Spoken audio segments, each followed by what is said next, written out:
Hi, welcome.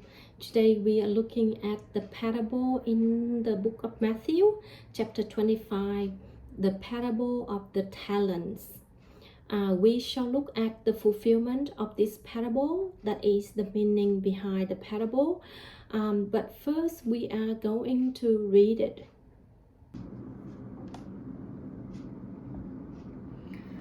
For it will be as when a man going on a journey called his servants and entrusted to them his property. To one he gave 5 talents, to another 2, to another 1, to each according to his ability. Then he went away. He who had received the 5 talents went at once and traded with them, and he made 5 talents more. So also he who had the 2 talents made 2 talents more. But he who had received the 1 talent went and dug in the ground and hid his master's money. Now after a long time, the master of those servants came and settled accounts with them.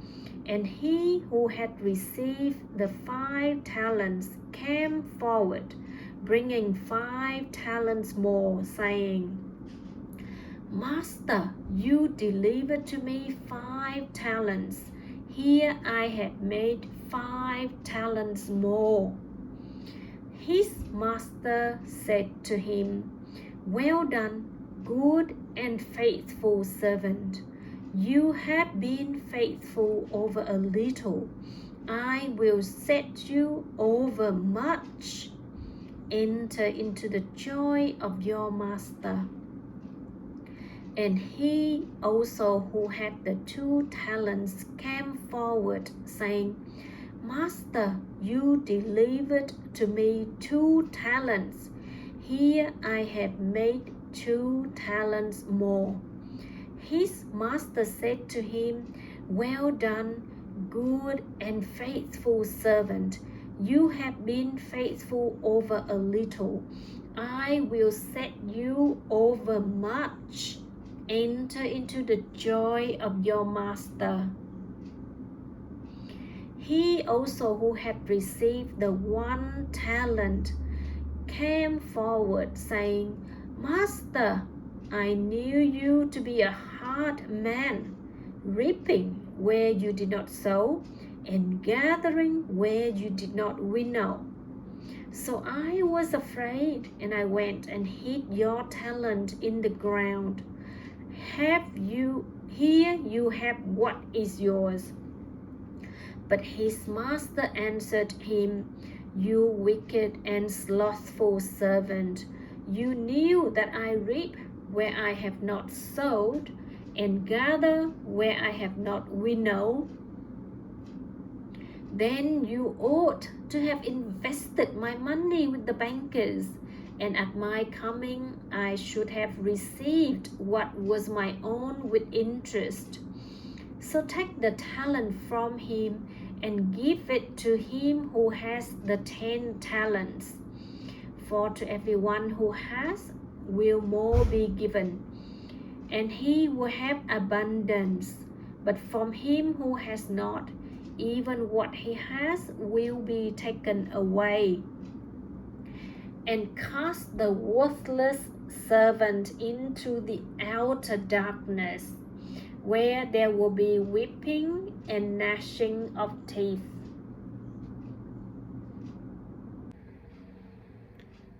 Again, Jesus spoke in parable. And Jesus intentionally spoke in parables. That's why there are many parables in the Bible. And parables are just designs. Because Jesus' focus is on the spiritual meaning behind the parables, the spiritual lessons for us. And he's hiding us. We have to seek it to know it. Because the way of God is the design and fulfillment. So, just as he has given us, physical life, we can see it. do we seek spiritual life? Because this is the fulfillment.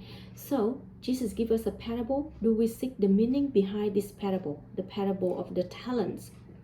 Now, as a man going out to build the house, he make the design of the house. Then he built the house according to the design.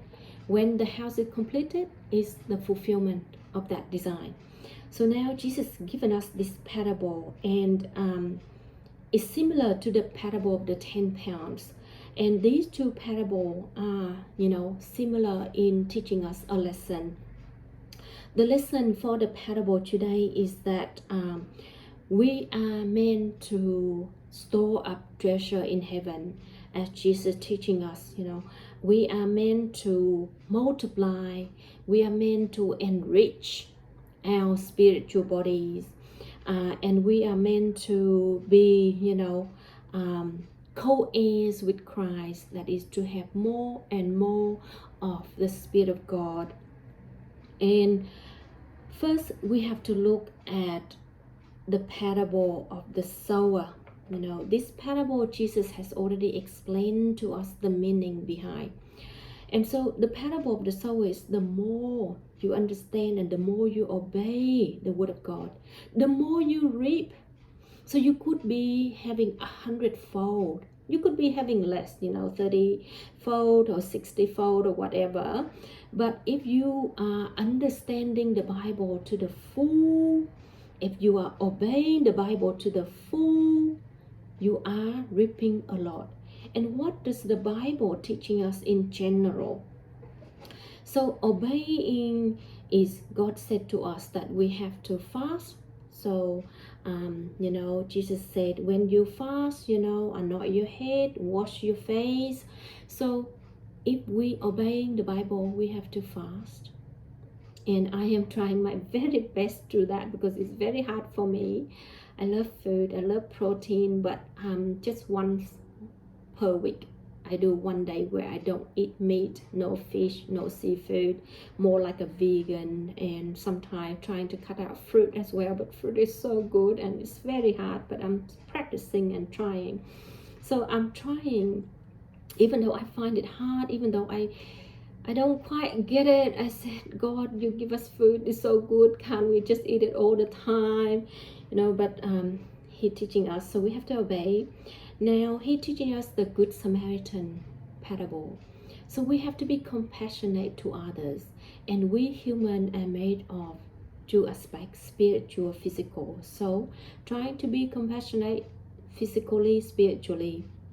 Now Jesus also teaching us the judgment of the nation, where if we clothe the poor, we clothe Jesus. If we visit the poor, we visit Jesus.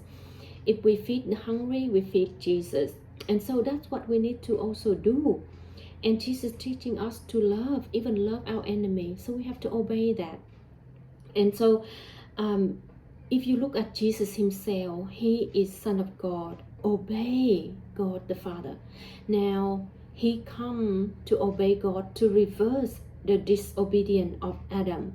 And so when we are wanting to look at this parable of the talents, we want to multiply our spiritual richness, we want to accumulate heavenly treasures, we have to obey God, obey the Bible, obey all that is coming out of the mouth of Jesus.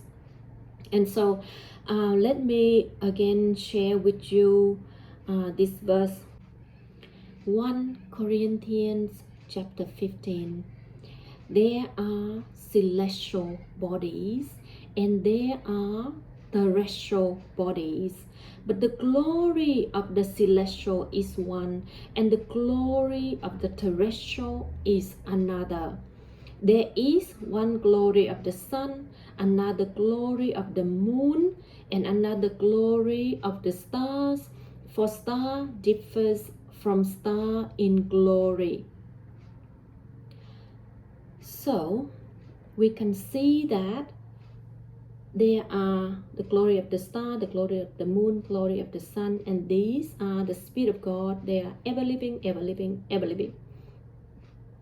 And we can clothe our spiritual bodies with these. And God is a God who gives accordingly.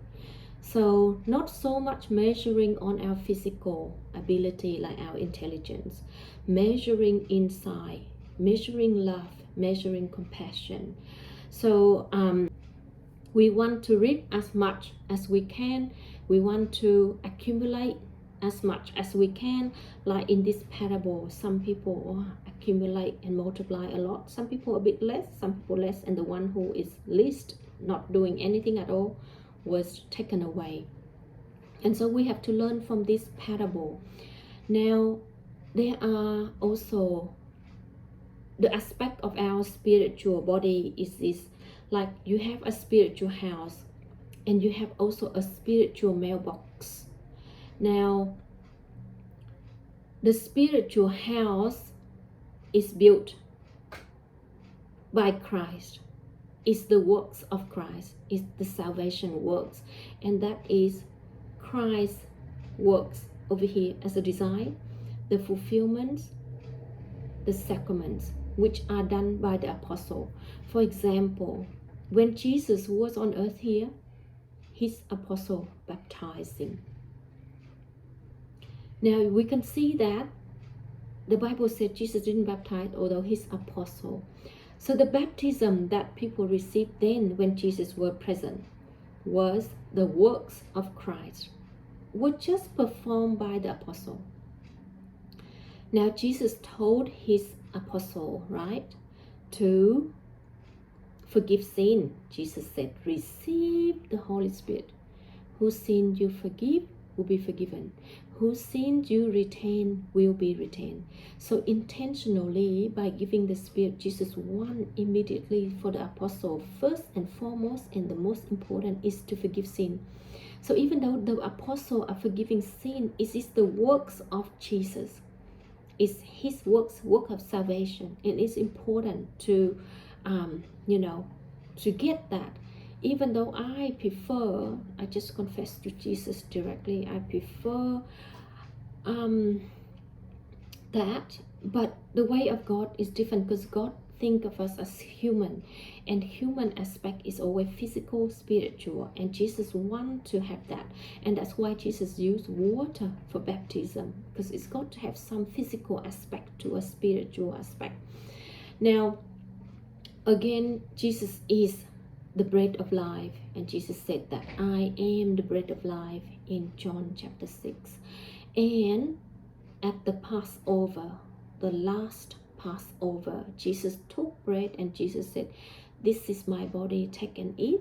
And Jesus said, this is my blood, take and drink. And Jesus said, do this in remembrance of me. So he wanted his apostle to do it. Yes, that works is actually belong to Jesus. It just performed by the leaders, by the apostle. And so the bread, it cannot be just physical bread. Do you know Jesus is always more concerned with spiritual? And the apostle also misunderstood on some occasion where Jesus talk about something, they think it physical. So we human make the same mistake because we are just imperfect.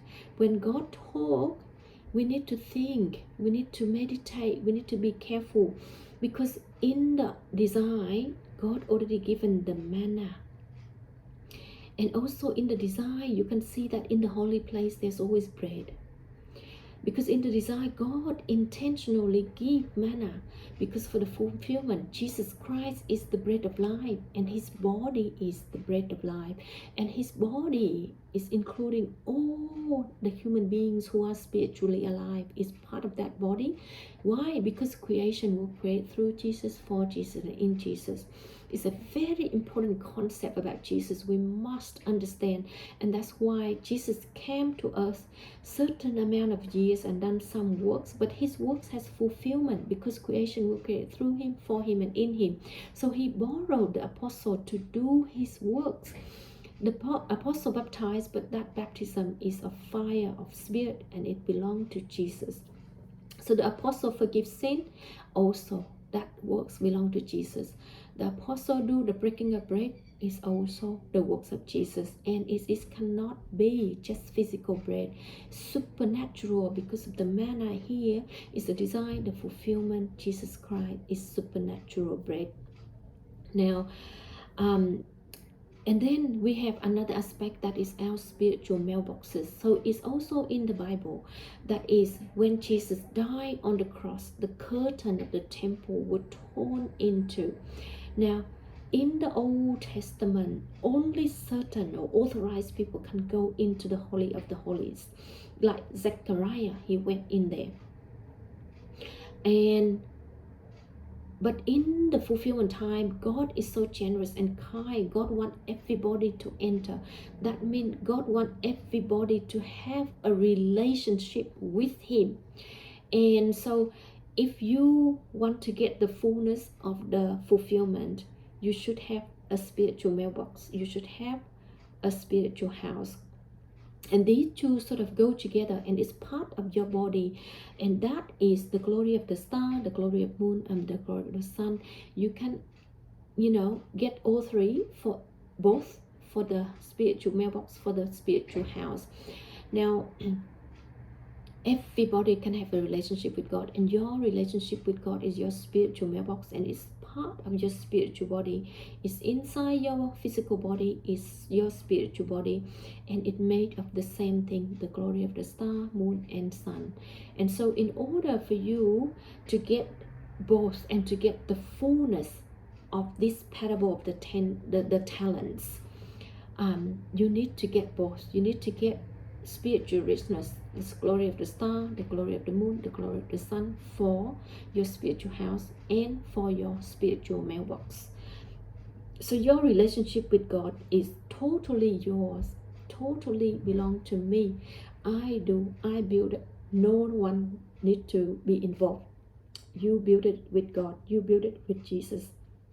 And so if you are someone, who go door knocking and do Bible study and teach Bible and spread faith, then it's reflect on your personal relationship with God. It reflects on your spiritual mailbox, because God gives accordingly. However we are to God, it's reflect in that. And so for the spiritual house, because Jesus himself is Moses, and Jesus himself is the builder of our spiritual house. So it involves the works of Jesus, and the fulfillment of the work of Jesus are the sacraments, like the forgiveness of sin, the bread, the supernatural bread, the laying on of hands, for example. And so it involved with that. So if you say, I don't believe in authority, I don't believe in that, so you don't receive any of the works of the apostle, I am not 100% sure if you would get the glory of the star and moon and sun on your spiritual house. It might just be alive. There are situations in our world where a person may have a spiritual house, beautiful, sanctified, alive. That's it. It's not filled in. It's not having the Spirit of God dwelling. It's not having the glory of the star, the moon, and the sun dwell in it. Now, also there are people who have a spiritual house dwelled in, the Spirit of God dwell in there. Say, for example, the glory of the star dwell in there. Now, that person may not have the spiritual mailboxes because they don't know how to build the relationship with God. They don't understand that we can enter the Holy of Holies. We can have a relationship with God. We can go in directly. We ourselves make it happen. We ourselves build it. Some people don't know that. But then there are other people who are sort of opposite. Building it so well, but the spiritual house may not have it dwelled in. And so the Bible basically give us two aspects, spiritual house and spiritual mailboxes. And to get the fullness of the fulfillment, we should have both. And both of these have the glory of the star, the glory of the moon, the glory of the sun dwell in that. And so I think we all should surrender to Jesus to get the fullness of the fulfillment. to get the fullness of the Bible, to get everything that is part of the Bible. Because I share with you, Moses is a leader, and Jesus said, the scribe and the Pharisee sit on Moses' seat. Why Jesus mentioned Moses is Moses already dead, but Moses is a leader, and his role is definitely a permanent role. There would be fulfillment for that. So Moses, God intentionally made that story where he led the people who were physical slavery to freedom over the Red Sea, in the wilderness to the promised land. And Moses, that story is all a design, because the fulfillment, Jesus Christ is the chief Moses. And Jesus Christ led the people through spiritual slavery to spiritual freedom on the journey to heaven. Now, Moses also passed his authority over to Joshua. That's also a design. Jesus Christ passed his authority to the apostles, and the apostles are Moses. And we also know Jesus said in Luke chapter 16 verse 29, but Abraham said, they have Moses and the prophets, let them hear them. And he said, no, Father Abraham, if someone goes from the dead, they will repent. He said, if they do not hear Moses and the prophet, neither would they be convinced if someone should rise from the dead. So Moses' role is a permanent role, is a leader, and it's part of spirituality, it's part of the Bible. So there are people who preach that, there's no authority, no leader, just directly to God. That is also partial, and it's correct, but it's partial, because God wants both. God wants us to have direct relationship with God, beautiful relationship with God, and God also wants us to have leaders, Moses.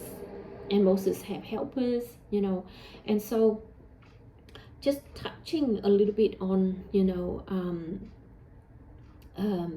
the builder, Jesus Christ is the chief builders of our spiritual houses, and he sort of maintain it, renew it, refresh it, sustaining it, just like the manna sustain the people of God physically. The bread of life, Jesus is that bread of life. Jesus is sustaining the people spiritually, and he is ever living source of life, so sustaining people spiritually means that bread is supernatural. So that's it for today. I hope you get the fullness of the fulfillment, to get everything that Jesus have in mind for us to receive. Thank you for joining me.